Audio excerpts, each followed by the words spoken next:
இந்த அதிமுகவில் இப்போதைக்கு அந்த அதிமுக பொதுச் செயலாளர் எடப்பாடி பழனிசாமியை விட்டால் இப்போது டிடிவி தினகரனோ ஓபிஎஸ்ஓ சசிகலாவோ அல்லது செங்கோட்டையனோ அதற்கு தலைமை பொறுப்புக்கு வருவதற்காகவோ அல்லது அதிமுகவை ஒட்டுமொத்தமாக அந்த தொண்டர்களின் ஆதரவை பெற்றவர்களோ இல்லாத நிலையில் இந்த 4 நபர்கள் அதிமுகவுக்கு வாக்கு வங்கியில் ஒரு பாதிப்பை ஏற்படுத்துவார்கள் நினைக்கிறீங்களா சார்? அது நிச்சயமா அந்த கட்சியினுடைய வாக்கு விகிதம் இப்ப 4 பேரிடம் இப்ப நிர்வாகிகள் பிரியும் பொழுது வாக்குகளை சேகரிக்கக்கூடிய வலிமை குறைஞ்சு போயிருது.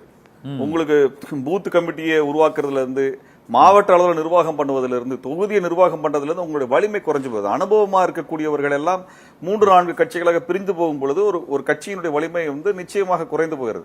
இப்ப பாரதிய ஜனதா கட்சி ஏன் வளர முடியாம இருக்குதுனால் பாரதிய ஜனதா கட்சிக்கு இந்த தேர்தல் அனுபவம், மக்கள் சார்ந்த அனுபவம், தொகுதி சார்ந்த அனுபவம் கொண்டவர்கள் பெருச அளவில் இல்ல. ஆனா அந்த கட்சி என்னைக்குமே வளர முடியாது. ஆனா மற்ற மாநிலங்களில் பெரிய அளவில் வெற்றி சார். மற்ற மாநிலங்களில் பெரிய அளவில் தேர்தல் முடிவுகள், கருத்து கணிப்பு, வாக்கு கணிப்பையே மாற்ற அளவுக்கு இப்போ அண்மையில் மகாராஷ்டிரா, டெல்லி, ஹரியானாலாம் அப்படியே தேர்தல் முடிவுகளையே மாற்றிட்டாங்களே சார். சோசியல் இன்ஜினியரிங்கில் அவங்க இன்னைக்கு பெரிய அளவில் பண்ணிட்டு இருக்காங்க. இப்போ அதிமுகவில் ஏற்பட்டிருக்கக்கூடிய அந்த குழப்பங்களை அதை அவர்களுக்கு சாதகமாக பயன்படுத்துவதற்கும் அவர்கள் அந்த பணியை மேற்கொள்வதாகத்தான் பொதுவாக அரசியல் விமர்சகர்கள் கூறுகிறார்கள். ஆனால் தமிழகத்தில் நீங்கள் கூறியது போல பெரிய அளவில் வாக்கு வங்கி இல்லை என்றாலும் இந்த தேர்தலில் பாஜக ஒரு கூடுதல் கடந்த முறை இந்த 20 இடங்களில் போட்டிட்டு 4 இடங்களில் வெற்றி. இந்த முறை கண்டிப்பாக இரட்டை இலக்கத்திற்கான வியூகத்தை தான் அவர்கள் வைத்துக் கொண்டிருக்கிறார்கள் என்று பேசப்படுகிறது. ஆனால் அதிமுக பாஜகவோட வியூகம் சரியான திசையில் போயிட்டு இருக்க மாதிரி தான் அவர்கள் தரப்புல சொல்றாங்க. நீங்க என்ன நினைக்கிறீங்க சார்? அது சார் என்னன்னா இப்ப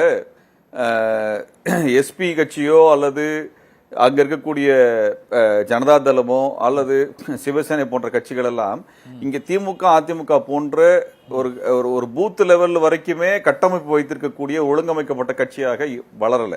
அது ஒரு மெச்சூர்டான ஒரு நெட்வொர்க் சிஸ்டம் அவங்களுக்கு கிடையாது. இங்க தமிழ்நாட்டில் திமுகவிற்கும் அதிமுகவிற்கும் அது போன்ற கடைசி மனிதனை தொடக்கூடிய அளவிற்கு இந்த 2 கட்சிகளுக்கும் பெரிய கட்டமைப்புகள் இருக்கின்றன.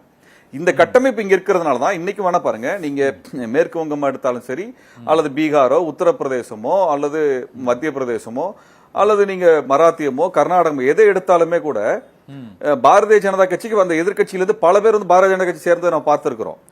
நீங்க திரிணாமுல் காங்கிரஸ் இருந்தெல்லாம் பெரிய தலைவர்கள் போய் பாரதிய ஜனதா கட்சி சேர்ந்திருக்கிறாங்க.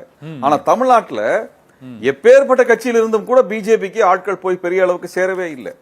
அதிமுகவில் கூட பெரிய எண்ணிக்கையில் போய் சேரல. அல்லது இதர கட்சிகள் இந்த தேமுதிக போன்ற கட்சிகள் அல்லது பாட்டாளி மக்கள் கட்சி போன்ற கட்சிகள் இருந்து கூட பாரதிய ஜனதா கட்சியில போய் பெரிய அளவுக்கு சேரல. காரணம் இங்கே மக்கள் சார்ந்த கட்டமைப்புகளை இவர்கள் குறைந்த அளவாக வைத்திருக்கிறார்கள். அதிமுக திமுக போன்ற கட்சிகள் மிக வலுவான கட்டமைப்பை 50 ஆண்டுகளாக கட்டி எழுப்பிய கட்டமைப்பு வச்சிருக்காங்க. இதை உடைக்க முடியல பாரதிய ஜனதா கட்சியால. இதுதான் பாரதிய ஜனதா கட்சியினுடைய மிகப்பெரிய நெருக்கடி. இந்த நிர்வாக கட்டமைப்பை நீங்க உடைச்சீங்கன்னா நீங்க அதிமுகவினுடைய நிர்வாக கட்டமைப்பு உடைக்கிறாங்க. அதிமுக 3 நாளா பிரிக்கிறாங்கன்னா என்ன அர்த்தம்னா 3-4 தலைவர்களை பிரிப்பதல்ல, இந்த நிர்வாக கட்டமைப்பை இந்த ஸ்ட்ரக்சரை உடைக்கிறாங்க.